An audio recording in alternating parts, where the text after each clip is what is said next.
Hi, I'm Alicia and I weigh as much as I did before I started keto. I feel like this video was necessary because if you're here, it's likely that you know me mainly for the video that I put out on Mondays, which are keto recipes. And I'm a very strong advocate of the ketogenic diet for multiple reasons, and I've been on it for 4 years. And I feel like it's necessary to give some context because, especially if you've seen my videos for a while, you might have noticed, I mean, come on, we all have eyes, so we have noticed that instead of having the nice jawline and skin that I had last year, I've sort of bubbled up. And how is that possible? Because again, I've been doing keto for 4 years, so technically at this moment this healthy lifestyle doesn't necessarily work for me, and yet I still support it.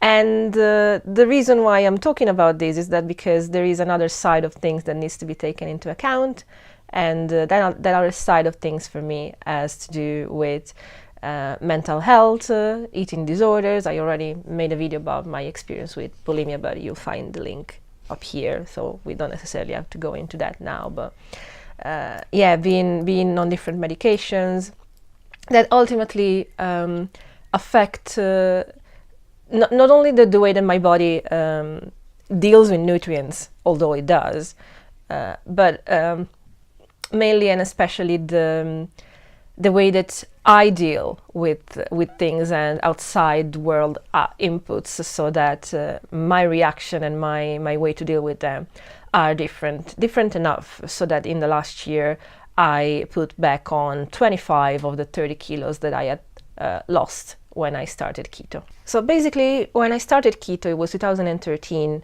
and I just was presented it by I think an apprentice doctor, to be honest. So probably she proposed it to me because she wasn't as linked, as chained to the healthy food pyramid as doctors tendentially are here in the UK, especially.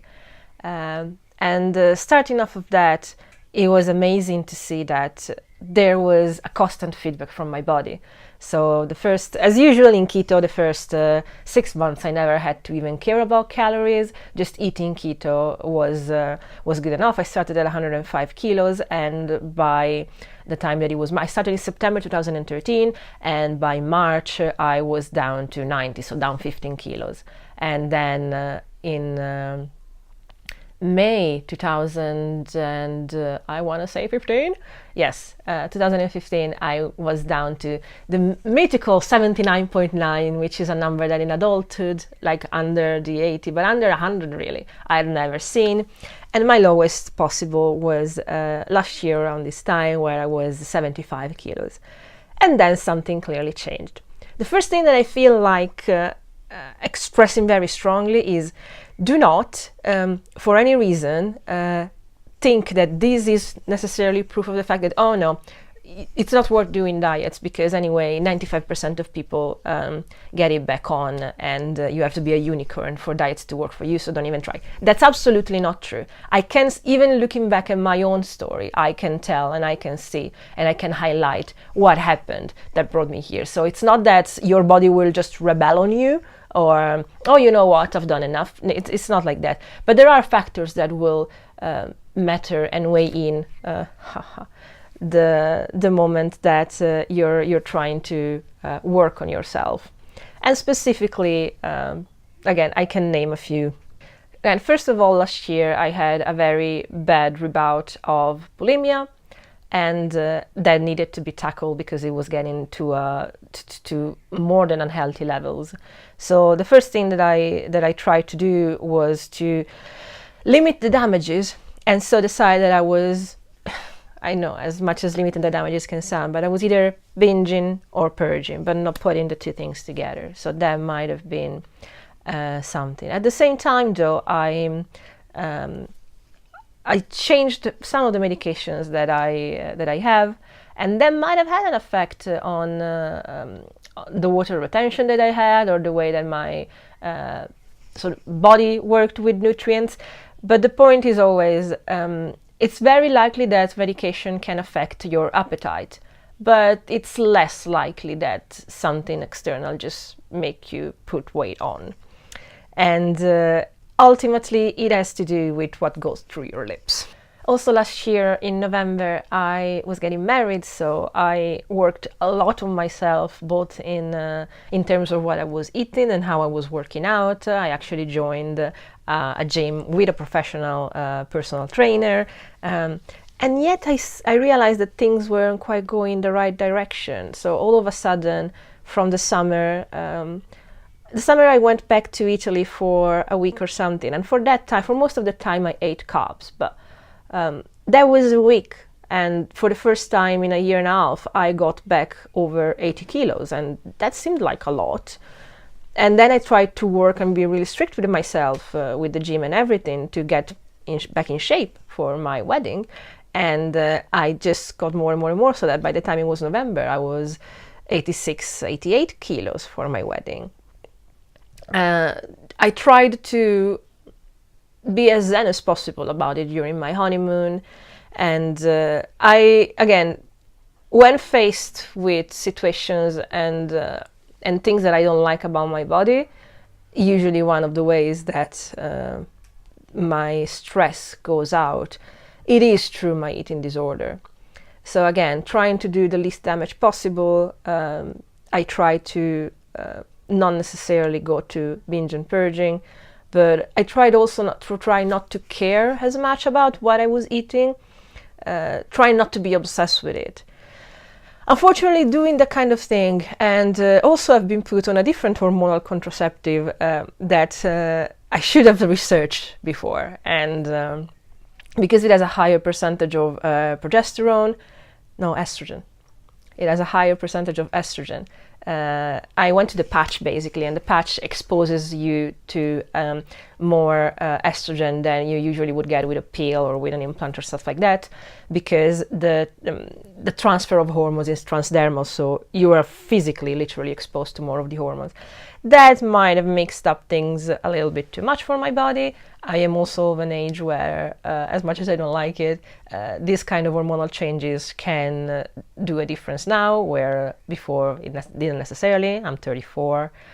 So at the end of this story, by the beginning of the new year, I was up to 96 kilos, which was just 9 kilos away from where I started in keto.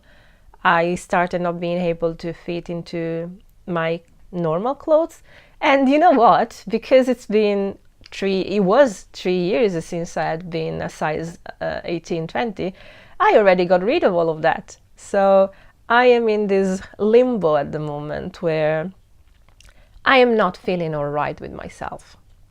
I don't have a good disposition towards myself because I do not recognize my own body.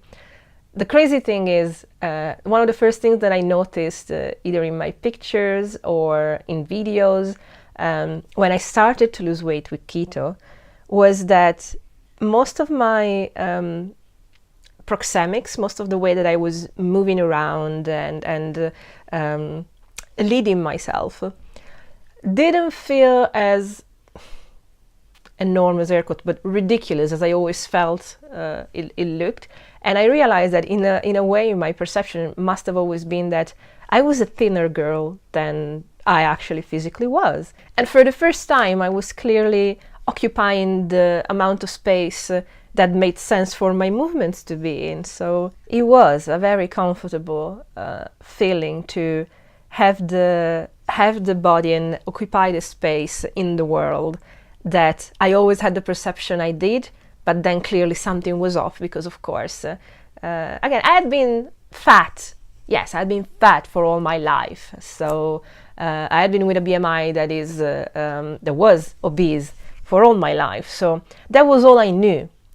And when I started to shrink around it, the thing about the space and the gracefulness, in a way, to me, that my body could move, was like as if finally the vision that I had of myself had come out. So now that my body has sort of turned on me, or maybe most likely actually, my issues and my mental health got in the way of how I treat my body enough for my body to rebel on me. I have a harder time being with myself, even just watching back my videos. And sometimes I have a hard time thinking, every Monday I am doing a recipe, and I'm about food, and I have an issue with food when I have to be around it so much. And at the same time, I just want to be able, because I tell myself, I've done it once, why can't I go back there again? And unfortunately, at the moment, keto is not quite answering to me. I'm trying different things, but my body is not reacting the way that it should. So every week, every new month, I try to put a different restriction or put a different limit, and I don't see quite working, and the frustration is so real. If you know me, you also know that it's very rare and unusual for me to wear anything that has to do with makeup, and today I come to you like this because it's the very least that I can do to feel like I am at least trying to make myself acceptable to my own standard, which my double chin will again tell me that it's not quite. Here's the thing, besides talking about it in hindsight, as in me here and now, there are some differences that I have noticed. When I started off on keto in 2013, I had been that size my whole life. I had come to learn so very well how to embrace and like my own body image, because it had got me to a place that in a way also helped me filter through people. Again, I never had an issue with that, and I was always the first one laughing or making fun of it, because I think it genuinely allowed me to focus more on everything else, because I didn't have much choice about how I looked, or so it was before I found keto, because again, I was insulin resistant, nobody had found out, so there was no diet really that could help me before. But yeah, that helped me a lot to working on appreciating sides of myself. And then, incredibly though, when I started to lose weight, I knew that I liked myself more because I could fit in nicer dresses and all of that. But at some point it was never enough. Like when I was in that beautiful now limbo of between 75 and 79 kilos, that must have been one of the moments of my life where I was the most frustrated, because I was like, oh no, it needs to be less. Come on, I've seen that it can be less. Why can't I go down anymore? Why can't it get lower now, this number? I never actually had the time to stop and appreciate the fact that, to any kind of standard, to look at myself, that probably would have been what I always pictured myself being. The only difference was that it wasn't just my perception in the mirror, it was also pictures, it was also video, it was also the objective eye outside that was picturing me, as I always did. And yet I didn't stop to appreciate that and appreciate the fact that the work that I had done until that moment was amazing. It was something that I couldn't believe could happen to me. Well, at the moment, I don't know if it has to do with I don't know, having to technically change wardrobe again, but I don't feel like giving in. I'm not quite sure. But basically, I feel fatter and worse with my body than I've ever actually been, even when I was technically heavier. And the reason, I suppose, why I'm doing this video, and the only good thing that I hope you can get from this is, I know that right now it's so easy to go hate on myself and either punish myself or restrict so harshly that then I will of course go back to binging, and at that point it won't matter, because anyway I'm such a fat pig already,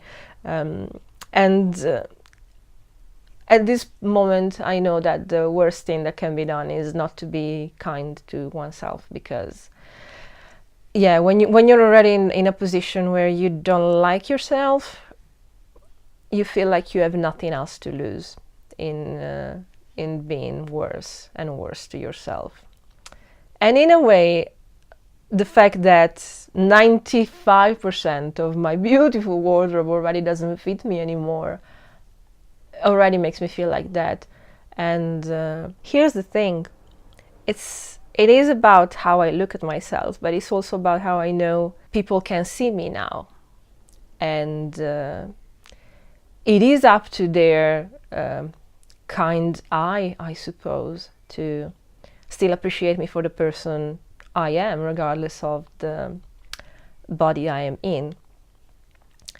But I feel bad and responsible for the fact that I am forcing this appearance on them as well, which is very likely something that they do not judge me for. But for my sense of right and wrong, it's unfair, and I wish, not even for what I owe to myself, but what I feel like I owe to... Oh God. My husband married a beautiful girl that fit in a 14. He actually met her when she was in a 14 size, and she went to a 12 size while they were already together. He is an amazing, beautiful creature and human being that doesn't necessarily care about that. But I do remember how scared I was even to just mention, oh my God, what if I ever go back to be how I was before you met me? And now I'm basically forcing him to be with this person that looks like I was before, and I cannot possibly like, because I cannot possibly like the idea that I'm imposing this on someone else. And it's really hard in a position like this to find a place of kindness to yourself, to give yourself the hope that you can solve this. It's even hard to accept the kindness of other people that might not really care about what you look, or if you are in a larger or smaller size. Nevertheless, in the end, this is an entire thing that is going on within me, in my head, in my own perception. So whatever happens, whatever I feel that has a consequence in the outside world, the truth is it has a consequence in me and in the way that I handle things. So hard as it is, and with all the possible mental health issues that I come with, one of the things that is very necessary to try and do is to